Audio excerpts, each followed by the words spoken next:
മമ്മൂക്കയുടെ ഫാനായിരുന്നു സിനിമയെക്കാളേറെ മമ്മൂക്കയുടെ ഫാനായിരുന്നു മമ്മൂക്ക ഫാനായിരുന്നു.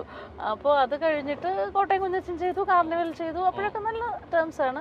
പിന്നീട് ഞാൻ ആ പറഞ്ഞ കാര്യം എനിക്കറിയത്തില്ല, എന്നോട് പറഞ്ഞറിഞ്ഞ കാര്യമാണ്. മമ്മൂക്ക എന്നോട് സംസാരിക്കാറില്ലായിരുന്നു. ഒരു നല്ല സ്നേഹമായിരുന്നു കോട്ടയം കുഞ്ഞച്ചന്റെ സമയത്തും കാർണിവലിന്റെ സമയത്തും. അത് കഴിഞ്ഞിട്ട് എപ്പോഴും പുള്ളി ഈ ജനറൽ ബോഡി മീറ്റിങ്ങിനൊക്കെയാണ് നമ്മൾ സാധാരണ. പിന്നെ ഒരുപാട് പടങ്ങളൊന്നും അഭിനയിച്ചിട്ടില്ല.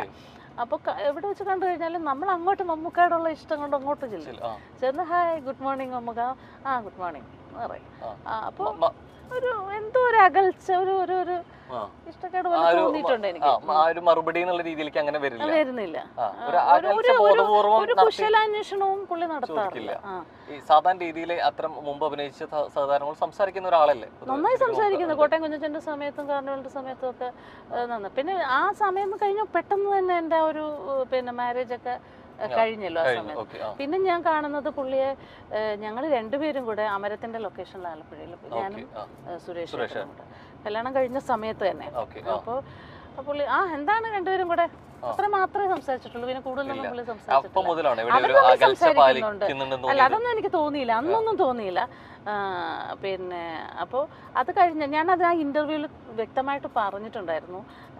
ഈ വിവാഹത്തിന്റെ സമയത്ത് തന്നെ എൻ്റെ ഫാദറും അദ്ദേഹത്തിന്റെ സുരേഷ് ഏട്ടന്റെ അമ്മയും അച്ഛനും ഒക്കെ മമ്മൂക്ക എടുത്ത് എന്ന് പറഞ്ഞിരുന്നു. എങ്ങനെയെങ്കിലും ഞങ്ങൾ ഇതിൽ നിന്ന് പിന്തിരിപ്പിക്കണമെന്ന് പറഞ്ഞിരുന്നു. അപ്പോൾ എൻ്റെ വാപ്പി പറഞ്ഞപ്പോൾ ഞാൻ സംസാരിക്കാമെന്ന് പറഞ്ഞു. അദ്ദേഹത്തിനോട് സംസാരിക്കാനും പറ്റി. തിരുവനന്തപുരത്ത് തന്നെ ആയതുകൊണ്ട് പെട്ടെന്ന് ഏതോ പടത്തിന്റെ ഷൂട്ടാണ്. വാപ്പി തിരുവനന്തപുരത്ത് പോയാ കേട്ടോ പറഞ്ഞത് പുള്ളിയോട്. അപ്പോൾ എന്നോട് സംസാരിക്കാനും പറ്റിയില്ല. പക്ഷെ അതൊക്കെ കൊണ്ടാണെന്നൊന്നും എനിക്ക് അറിയത്തില്ല സത്യത്തിൽ. എപ്പോഴെങ്കിലും പക്ഷെ ഇങ്ങനെ അങ്ങനെ ഒന്നുണ്ടെങ്കിൽ ഏറ്റവും നല്ലത് ശരിക്കും മമ്മൂക്കയോട് തുറന്ന് സംസാരിക്കുന്നതായിരുന്നല്ലേ. അങ്ങനെ നമ്മൾ കാണുന്നില്ലല്ലോ, ഞങ്ങൾ സിനിമകളും ചെയ്യുന്നില്ല. പിന്നീട് ഒറ്റ സിനിമ പോലും ഞങ്ങൾ ചെയ്തിട്ടില്ല. പിന്നെ ഞാൻ ചെയ്തത് 2020-ലാണ്. അന്നും പുള്ളി എന്നോട് സംസാരിച്ചിട്ടില്ല. അന്ന് പുള്ളി നമ്മുടെ വീട്ടിൽ വരുന്ന ഒരു സീൻ, ഒരു വലിയ സീനാണ്. ഒരു 1-2 ദിവസം ആ സീൻ എടുക്കുന്നുണ്ടായിരുന്നു. പക്ഷെ പുള്ളി ഒരു ഹായ് ഹായ് എന്നല്ലാതെ എന്നോട് സംസാരിച്ചിട്ടില്ല. എന്തോ വ്യക്തമായ കാരണം ഉണ്ടെന്നുള്ള എനിക്കറിയാം. പുള്ളിക്ക് എന്തോ മനസ്സിൽ തെറ്റിദ്ധാരണ വന്നിട്ടുണ്ട്. പക്ഷെ എന്ത് തെറ്റിദ്ധാരണ, അറിഞ്ഞ കാര്യം എന്തായാലും അതൊന്നും സത്യമല്ല എന്നിപ്പോ നമുക്ക് പറയാൻ, മമ്മൂക്കയെ നേരിട്ട് കണ്ടാലല്ലേ പറയാൻ പറ്റും. എന്താണെന്ന് അറിഞ്ഞാലല്ലേ പറയാൻ പറ്റൂല.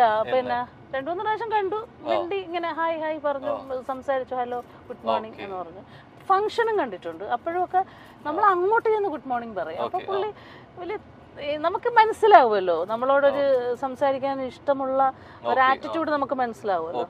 അത് പിന്നെ കുറെ കഴിഞ്ഞപ്പോ ഞാനും അങ്ങോട്ട് പുള്ളിയെ കണ്ടാൽ അങ്ങോട്ട് പോയി സംസാരിക്കാൻ മെനക്കെടാറില്ല, മിണ്ടില്ല. പിന്നെ അത് കഴിഞ്ഞാണ് ഞാൻ അറിയുന്നത്, ഇങ്ങനെ വ്യക്തമായിട്ട് സിനിമയിലുള്ളവർ തന്നെ എൻ്റെ അടുത്ത് പറയുമായിരുന്നു. പുള്ളിയുമായിട്ടും ബന്ധമുണ്ട്, ഞാനുമായിട്ടും ഒക്കെ അടുപ്പമുള്ള ആൾക്കാർ. എന്താണ് മമ്മൂക്ക ഇങ്ങനെ പടങ്ങളിൽ നിന്ന് മാറ്റി പറയുന്നുണ്ട് എന്ന് പറഞ്ഞു. അത് വ്യക്തമായിട്ട് പറഞ്ഞു കേട്ടോ, എന്നോട് പറഞ്ഞിട്ടുള്ളത്. പടങ്ങൾ സജസ്റ്റ് ചെയ്യുമ്പോൾ അത് വേണ്ട എന്ന് പറയുന്നുണ്ട് എന്ന് പറഞ്ഞു. അപ്പോൾ ഇതറിഞ്ഞപ്പോഴത്തേക്ക് ഞാനത് അപ്പോഴൊന്നും ക്ലിയർ ചെയ്യാനൊന്നും പോയില്ല. ജനറൽ ബോഡിക്ക് ഇന്നസെന്റ് ഏട്ടനെ കണ്ടപ്പോൾ ഇന്നസെന്റ് ഏട്ടനോട് ഞാൻ പറഞ്ഞു, ഇതൊക്കെ 10-15-20 ആ സമയത്ത് ഇന്നസെന്റ് ഏട്ടനൊക്കെ പ്രസിഡന്റ് ആയിരുന്ന സമയത്തുള്ള കാര്യമാണ്. അപ്പൊ അത് പ്ലാസയിൽ വെച്ചിട്ടുള്ള ജനറൽ ബോഡിക്കാണ് ഞാൻ പറയുന്നത് ഇന്നസെന്റ് ഏട്ടൻ്റെ അടുത്ത്. ചേട്ടാ ഇങ്ങനെ ഒരു പ്രശ്നമുണ്ട്. അപ്പൊ എന്റെ വാപ്പിയാ പറഞ്ഞു, നീ ഇന്നസെന്റിനോട് പറയണം, ഇങ്ങനെ ഒരു വിഷയമുണ്ടെന്ന് പറയണമെന്ന് പറഞ്ഞു. അങ്ങനെയാണ് ഞാൻ ഇന്നസെന്റ് ഏട്ടനോട് ഇത് സംസാരിച്ചപ്പോൾ ഇന്നസെന്റ് ഏട്ടൻ പറഞ്ഞു, നമുക്കിപ്പോൾ തന്നെ ചോദിക്കാം, അങ്ങനെയുള്ള നമുക്കത് സംസാരിക്കാമെന്ന് പറഞ്ഞു.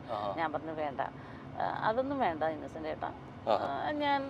എനിക്കത് അപ്പൊ കേട്ടപ്പോൾ നല്ല സങ്കടം തോന്നിയെങ്കിലും പിന്നെ ഞാൻ വിചാരിച്ചു, ഞാനും അദ്ദേഹമൊക്കെ വിശ്വസിക്കുന്ന ഒരു പടച്ചവനുണ്ടല്ലോ. അപ്പൊ ആ പടച്ചവൻ എനിക്ക് വിധിച്ചത് ആര് വിചാരിച്ചാലും തടുക്കാൻ പറ്റത്തില്ല, എനിക്ക് കിട്ടും. അല്ലാത്തത് എനിക്ക് കിട്ടത്തില്ല, അത് ആര് വിചാരിച്ചാലും തരാനും പറ്റത്തില്ല. ആ വിശ്വാസത്തിലാണ് ഞാൻ എന്ന് പുള്ളിയോടൊന്ന് പറഞ്ഞേക്ക് എന്ന് ഞാൻ പറഞ്ഞു. അത് കഴിഞ്ഞ് ഞാൻ ഇന്നസെന്റ് ഏട്ടൻ്റെ അടുത്ത് ചോദിച്ചു, ചേട്ടാ പിന്നെ ഞങ്ങൾ കണ്ടപ്പോ ഞാനത് സംസാരിച്ചു കേട്ടോ. അപ്പൊ പുള്ളി പറഞ്ഞു, ഞാൻ അങ്ങനെ ഒന്നും ചെയ്തിട്ടൊന്നുമില്ല, അങ്ങനെ ഒന്ന് പറഞ്ഞു പോയി എന്ന് പറഞ്ഞു. എന്തായാലും നമ്മള് ബീച്ചിന്റെ സൈഡിലൂടെയാണ് പോയിക്കൊണ്ടിരിക്കുന്നത് അതെ, അല്ലേ? ആലപ്പുഴ എന്തായാലും ആലപ്പുഴ ബീച്ച് വന്നിട്ട് ബീച്ചിൽ കയറാതെ പറ്റില്ല അല്ലേ? പിന്നെ നമുക്കൊന്ന് ബീച്ചിൽ പോയിരുന്നു. കേരളത്തിലെ ഏറ്റവും നല്ല ഏറ്റവും നല്ല ബീച്ചുകളിൽ ഒന്നാണ് ബീച്ച് ആലപ്പുഴയാണ്. പഴയകാല സിനിമകളിലൂടെ നമുക്ക് ഏറ്റവും പരിചിതയായ ഒരു നടിയാണ് ഉഷ. പഴയകാല സിനിമകളിലെല്ലാം തന്നെ സഹോദരിയായും അമ്മ കഥാപാത്രങ്ങളായും ചേച്ചിയായും അനിയത്തിയായും ഒക്കെ നിറഞ്ഞു നിന്ന നടി തന്നെയാണ് ഉഷ. ക്യാരക്ടർ റോളുകൾ ചെയ്ത നടിയെ നമ്മൾ ഒരിക്കലും മറക്കില്ല. ഇപ്പോൾ ഒരുപാട് മാറി. സിനിമയിൽ ഒരു വലിയ ഒരു സമയത്ത് നിന്ന നടി പിന്നീട് സിനിമയിൽ നിന്നും അകന്നു നിന്നിരുന്നു. പിന്നീട് കുറെ തുറന്നു പറച്ചിലുകളുമായിട്ടാണ് ഉഷ നമുക്ക് മുന്നിലേക്ക് എത്തിയത്. നടൻ മെഗാസ്റ്റാർ മമ്മൂട്ടിയെക്കുറിച്ചും മോഹൻലാലിനെ കുറിച്ചും എല്ലാം നടി തുറന്നു പറഞ്ഞുകൊണ്ട് രംഗത്തെത്തിയിട്ടുണ്ട്. മെഗാസ്റ്റാർ മമ്മൂട്ടി തന്റെ അവസരങ്ങൾ ഇല്ലാതാക്കാൻ ശ്രമിച്ചു എന്ന് താൻ അറിഞ്ഞതായി പഴയകാല നടി ഉഷ പറയുന്നു.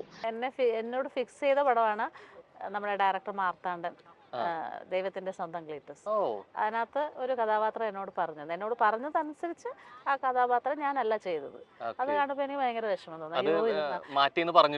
ഇല്ല, പറഞ്ഞിട്ടേ ഇല്ല. ഈ പടത്തിന്റെ ഡിസ്കഷൻ നടക്കുമ്പോൾ തൊട്ട് മാർത്താണ്ഡൻ എന്നോട് പറഞ്ഞിരുന്നു, ചേച്ചി ഈ സംഭവം ചേച്ചിക്ക് ഭയങ്കര ബ്രേക്ക് ആവും എന്നൊക്കെ പറഞ്ഞിരുന്നു. പക്ഷെ അങ്ങനെ ഞാൻ ഭയങ്കരമായിട്ട് പ്രതീക്ഷയിൽ വന്നിട്ട് കിട്ടുന്ന നിരാശ ഭയങ്കര ആ സമയത്തൊരു വിഷമം ഉണ്ടായിരുന്നു. പിന്നെ എനിക്ക് വിധിച്ചിട്ടില്ല എന്ന് വിചാരിക്കും. അതിനെപ്പറ്റി സംസാരിക്കുകയും ചെയ്തില്ല അദ്ദേഹത്തിനോട്. മാർത്താണ്ഡനോട് ഞാൻ സംസാരിച്ചു. മാർത്താണ്ഡനോട് ഞാൻ ചോദിച്ചു. അപ്പൊ അവൻ നിസ്സഹായനായിരുന്നു. മാർത്താണ്ഡൻ എന്നൊക്കെ പറഞ്ഞാൽ എൻ്റെ വീട്ടില് ഒരു കാലഘട്ടത്തില് നമ്മുടെ വീട്ടിൽ എൻ്റെ അനിയൻ്റെ കൂടെ അസിസ്റ്റന്റ് ഡയറക്ടറായിരുന്നു. നിസാർക്കാട്, ഇവരൊക്കെ നിസാർക്കാട് അസിസ്റ്റൻസ് ആയിരുന്നു. അപ്പൊ മാർത്താണ്ഡൻ എനിക്ക് പിന്നെ ഒരു അനിയനെ പോലെയാ. അപ്പൊ ഞാൻ ചോദിച്ചിട്ടല്ല. ഞങ്ങൾ എറണാകുളത്തായിരുന്നു അപ്പൊ താമസിച്ചോണ്ടിരുന്നത്. ഞാനും ഹസ്ബൻഡും കമ്മനത്താ താമസിക്കുന്നത്, ഡിഗ്രിയില്. അപ്പൊ ഞങ്ങൾ പുറത്തു പോകുന്ന സമയത്തൊക്കെ മിക്കവാറും കാണും മാർത്താണ്ഡൻ. അപ്പൊ അവൻ ചേച്ചി ഭയങ്കര സന്തോഷം, ഞാൻ ആദ്യമായിട്ട് സംവിധാനം ചെയ്യാൻ പോകുന്നു. പ്രിയപ്പെട്ട ഒരാളാണ് അല്ലെ? അദ്ദേഹം തന്നെ വേഷം പറഞ്ഞു വെച്ചതാണ്. പിന്നെ മാറ്റിയിട്ടുണ്ടെങ്കിൽ അത് അദ്ദേഹത്തിന് തന്റെ താല്പര്യക്കേട് കൊണ്ടായിരിക്കും, വേറെ മറ്റെന്തെങ്കിലും. അവന് ഇഷ്ടമുണ്ടോ, ഞാൻ ആദ്യത്തെ സിനിമയിൽ അഭിനയിക്കണം എന്നുള്ള ആഗ്രഹം കൊണ്ടാണല്ലോ അവൻ എന്നോട് പറയുന്നത്, മാർത്താണ്ഡൻ പറയുന്നത്. മാറ്റിയതിന്റെ കാരണം പറഞ്ഞില്ല.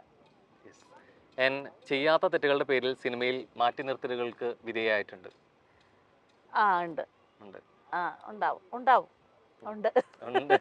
എവിടേക്കോ പറയാൻ വന്നൊരു കാര്യത്തെ കൃത്യമായിട്ട് അതിനെ അതൊക്കെ ഇനി പറഞ്ഞിട്ട് കാര്യമില്ല. പിന്നെ സത്യത്തിനെതിരെ സത്യത്തിന് വേണ്ടി സംസാരിച്ചതും ന്യായത്തിന് വേണ്ടി സംസാരിച്ചത് കൊണ്ടും എനിക്കെതിരെ ഒരു സത്യം പറയുന്നവർക്ക് ശത്രുക്കൾ കൂടുന്നതാണ്. ഞാനൊരു പോരാട്ടമാണ് നടത്തിയത് ആ സമയത്ത്. ശരിക്കും എവിടെയാ അത്തരത്തില് പെട്ടുപോയത്? എവിടെയായിരുന്നു? സിനിമയിൽ തന്നെ. എന്തെങ്കിലും സിനിമയുമായി ബന്ധപ്പെട്ട വിഷയമാണോ അതോ വ്യക്തിപരമായിട്ടുള്ള കാര്യങ്ങളാണ്? സിനിമയുമായി സംഘടനാപരമായിട്ടുള്ള ഒരു കാര്യമാണ്. അമ്മ മലയാളത്തിന്റെ മെഗാതാരം ഉഷ എന്ന നടിയുടെ അവസരങ്ങൾ ഇല്ലാതാക്കാൻ ശ്രമിച്ചുവെന്ന് ഒരു കമന്റ് കണ്ടിരുന്നുവെന്ന് അവതാരകൻ ചോദിച്ചപ്പോഴാണ് ഇക്കാര്യം നടി പറഞ്ഞത്. ഞാനും ഇത്തരം കമന്റുകൾ വായിച്ചിട്ടുണ്ട്. മമ്മൂക്ക എന്റെ അവസരം ഇല്ലാതാക്കാൻ ശ്രമിച്ചിട്ടുണ്ട് എന്ന്.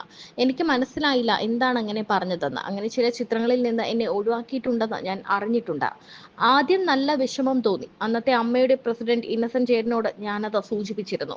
അമ്മയുടെ ജനറൽ ബോഡി നടന്ന സമയത്താണ് അത് ഞാൻ സൂചിപ്പിച്ചത്. ഇങ്ങനെയൊരു കാര്യമുണ്ട്, എല്ലാവരും പറയുന്നുവെന്നാണ് ഞാൻ ഇന്നസെന്റ് ചേട്ടനോട് പറഞ്ഞത്. ചേട്ടൻ എന്നോട് മമ്മൂട്ടിയോട് ചോദിക്കാമെന്ന് പറഞ്ഞു. പക്ഷെ ഞാൻ സമ്മതിച്ചില്ല. എനിക്കതിൽ സങ്കടമോ പരാതിയോ ഇല്ലെന്ന് മമ്മൂക്കയോട് പറയണമെന്ന് അന്ന് ഞാൻ പറഞ്ഞുവെന്ന് ഉഷ പറയുന്നു. ഇപ്പോൾ ഇടതുപക്ഷ പാർട്ടിയിൽ പ്രവർത്തിക്കുന്നുണ്ടെന്നും ഡാൻസ് ക്ലാസ് നടത്തുന്നുണ്ടെന്നും ഉഷ പറയുന്നുണ്ട്. നല്ല അവസരത്തിന് വേണ്ടി കാത്തിരിക്കുകയാണ്. പെപ്പയുടെ പുതിയൊരു ചിത്രത്തിൽ അഭിനയിക്കുന്നുണ്ടെന്നും അന്ന് നടി പറഞ്ഞിരുന്നു. മോഹൻലാലുമായി നല്ല ബന്ധമാണ്. ഈ സീസണിലെ ബിഗ് ബോസിൽ വിളിച്ചിരുന്നു. പക്ഷെ ആ സമയം നല്ല തിരക്കുള്ള സമയമായിരുന്നു. കാരണം ഡാൻസ് സ്കൂളിന്റെ ഓപ്പണിംഗ്, പിന്നെ തെരഞ്ഞെടുപ്പ്, അതിന്റെ തിരക്കിലായതിനാൽ ഞാൻ ആ ഓഫർ വേണ്ട എന്ന് വെച്ചു. പിന്നെ വലിയ താല്പര്യമില്ലായിരുന്നു ആ ഷോയിലേക്ക് പോകാനെന്നും ഉഷ പറയുന്നു. മമ്മൂക്കയെ കുറിച്ചുള്ള ഉഷയുടെ തുറന്നു പറച്ചിലുകൾ ശരിക്കും പറഞ്ഞാൽ എല്ലാവരെയും ഞെട്ടിക്കുന്നതാണ്. കാരണം ഇവരൊക്കെയായി വലിയ അടുപ്പമുള്ള താരമായിരുന്നു മമ്മൂക്ക. ആദ്യമൊക്കെ കാണുമ്പോൾ കുശലാന്വേഷണം പറയുകയും കാര്യങ്ങൾ ചോദിക്കുകയും, ഓരോ താരങ്ങളും മമ്മൂക്കയെ പറ്റി ഇതുവരെയും ഒരു നെഗറ്റീവ് പറഞ്ഞ് നമ്മൾ കേട്ടിട്ടില്ല. എല്ലാവരും മമ്മൂക്കയെ ചെന്ന് കാണുമ്പോൾ മമ്മൂക്ക എല്ലാവരോടും ചിരിച്ചുകൊണ്ട് വിശേഷങ്ങൾ ചോദിക്കും എന്ന് തന്നെയാണ് ഓരോ ഇന്റർവ്യൂവിലും ഓരോ താരങ്ങളും പറയാറുള്ളത്. എന്നാൽ അതൊക്കെ മാറ്റി പറയുകയാണ് ഉഷ. എന്നെങ്കിലും ഈ വിശ്വസിക്കുന്ന പടച്ചവൻ ഉണ്ടെങ്കിൽ എന്നെങ്കിലും ഈ തെറ്റിദ്ധാരണകളൊക്കെ മാറുമെന്നും ഉഷ പറയുന്നുണ്ട്.